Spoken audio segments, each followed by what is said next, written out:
پے در پے کئی بار اس نے احمد پر کر دیے تھے، لیکن احمد اس کے ہر حملے کو اپنی ڈھال پر روک چکا تھا۔ کچھ دیر تک رومن احمد پر چھایا رہا اور احمد نے جان بوجھ کر اپنے آپ کو صرف اس کے وار روکنے تک محدود کر لیا تھا۔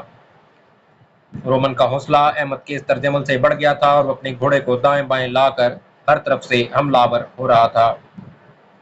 رومن کو جہاں ایک طرف یہ اطمینان تھا کہ وہ بدو اور کھلی آستینوں والا عرب حملہ آور ہونے کے بجائے دفاع تک محدود ہے، وہاں اسے یہ فکر بھی دامنگیر تھی کہ وہ بڑی مہارت اور سبکدستی کے ساتھ اس کے ہر حملے کا صحیح اور مناسب دفاع کر رہا تھا۔ تاہم وہ مطمئن بھی تھا کہ حالات و واقعات کا دھارا اس کے حق میں تھا، لیکن جلد ہی یہ کیفیت بھی بدل گئی۔ کچھ دیر تک رومن کے خطرناک وار اپنی ڈھال پر روکتے روکتے احمد نے ایک موقع پر اپنے گھوڑے کو تھوڑا سا پیچھے ہٹایا۔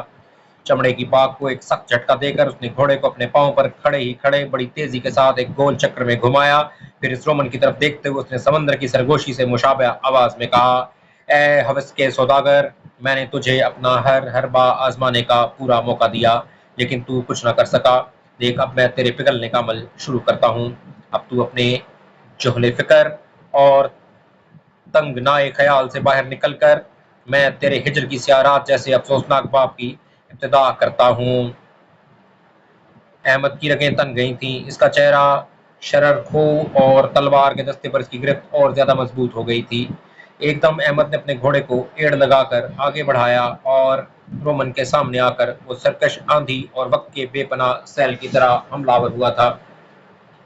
رومن کے حلق سے ایک اضطراری چیخ سی نکل گئی، کیونکہ احمد ایسی تیزی کے ساتھ اور ایسا قہر آلود ہو کر حملہ آور ہوا تھا جیسے وہ صحرا چیخ اٹھے گا، پہاڑ چلا اٹھیں گے اور رومن کو وہ وقت کے غبار اور زمانے کے دھول میں دفن کر دے گا۔ رومن کے دفاع کا انداز تاسف گیر تھا۔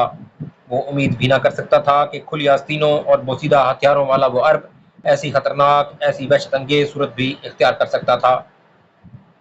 وہ اپنے سامنے زمین کو لرزہ بر اندام اور اپنی ہر کوشش اور سعی کو دھول میں بکھرتے ہوئے دیکھ رہا تھا۔ رومن اپنے پراگندہ ذہن کے ساتھ سوچوں میں گم تھا کہ احمد کی تلوار اس قدر سختی اور قوت کے ساتھ اس کی ڈھال پر گری کہ وہاں سے پھسل کر اس کے شانے پر لگی اور زرہ کی کتنی کڑیاں کاٹنے کے بعد اسے ایک گہرا گھاؤ لگاتی چلی گئی تھی۔ درد کی شدت کے باعث رومن ذرا سا جھک گیا تھا اور وقت اس کے خلاف فیصلہ دے چکا تھا۔ اتنی دیر تک احمد نے دوسرا وار بھی کر دیا تھا۔ رومن نے اپنا آپ بچانے کی خاطر ڈھال آگے کر کے وار کو روکنا چاہا، لیکن وہ ناکام رہا۔ احمد اپنی تلوار کو ایک دم اپنے بائیں شانے پر لے گیا اور وہاں سے لہرا کر اس نے اپنی تلوار رومن کے دوسرے شانے پر گرا دی تھی۔ رومن کے دوسرے شانے سے بھی زرہ کی کڑیاں کٹ گئیں اور احمد کی تلوار اسے ایک گہرا زخم دیتے ہوئے نکل گئی تھی۔ رومن کا تلوار والا ہاتھ لٹک گیا تھا، اس کا سر زین کے ہننے پر جھک گیا تھا اور اس کے بائیں ہاتھ سے اس کی ڈھال زمین پر گر گئی تھی۔ احمد نے فوراً اپنے گھوڑے کو اس سے قریب کیا، اپنی تلوار اور ڈھال اس نے دونوں بائیں ہاتھ میں لے لی۔ دائیں ہاتھ آگے بڑھا کر اس نے رومن کو اس کی چمڑے کی اس پیٹی سے پکڑ لیا جو اس کی تلوار اور خنجر لٹکانے کے لیے تھی۔ ایک جھٹکے کے ساتھ احمد نے رومن کو اٹھایا اور اپنے سر کے اوپر سے گھما کر پوری قوت سے ریت پر پٹک دیا۔ خود بھی وہ گھوڑے سے کود گیا، رومن کے قریب آیا اور اپنی تلوار لہراتے ہوئے کہا، اے فرزند ابلیس، تو اپنے کن اعمال اور کن روایات کی بنا پر میرے ہتھیاروں کو فرسودہ اور منحنی کہہ رہا تھا؟ دیکھ میری اس خمدار تلوار نے تیرے غرور میں اکڑے ہوئے سر کو کیسا زمین بوس کر دیا۔ شیطان کے گماشتے، میرا تعلق اس قوم سے ہے جو محبت میں ریشم اور جنگ میں کوثار ہے، جو دوست کے لیے نرم اور دشمن کے لیے رزم ہے۔ اگر تجھ میں سخت ہو، اگر تو میرے سامنے ثابت و محکم رہنے کی استطاعت رکھتا ہو تو اٹھ، پھر میرا مقابلہ کر کے دیکھ۔ اگر تو اپنے گھوڑے پر سوار نہیں ہو سکتا ہے تو میں تجھے اس پر سوار ہونے میں مدد دے سکتا ہوں، تاکہ تو یہ نہ کہے کہ مجھے مقابلے کا پورا موقع نہ دیا گیا تھا۔ رومن بے سدھ پڑا رہا اور اس نے کوئی جواب نہ دیا تھا۔ احمد نے تلوار لہرائی، اس کی گردن کاٹ دی، پھر وہ اپنے گھوڑے پر سوار ہو کر اپنے لشکر کی طرف جا رہا تھا۔ انفرادی جنگ کے ختم ہوتے ہی کرتاجنہ کے متحدہ لشکر نے آگے بڑھ کر اسلامی لشکر پر حملہ کر دیا تھا۔ خاک و خون کا ایک طوفان اٹھا جو افریقہ کے صحرا میں چاروں طرف اٹھ کھڑا ہوا تھا۔ گھوڑے ہنہناتے ہوئے اپنے سواروں سمیت ریت پر گر رہے تھے، تلواریں برس رہی تھیں، ڈھالیں ابھر اور ڈوب رہی تھیں۔ مرنے والوں کی دلدوز چیخیں اور زخمی ہونے والوں کی آہو پکار، تلوار کی جھنکار، گھوڑوں کی ہنہناہٹ، ڈھالوں کے ٹکرانے کی آوازوں اور اسلامی لشکر سے اٹھنے والی اللہ اکبر کی صداؤں میں ڈوب کر رہ گئی تھی۔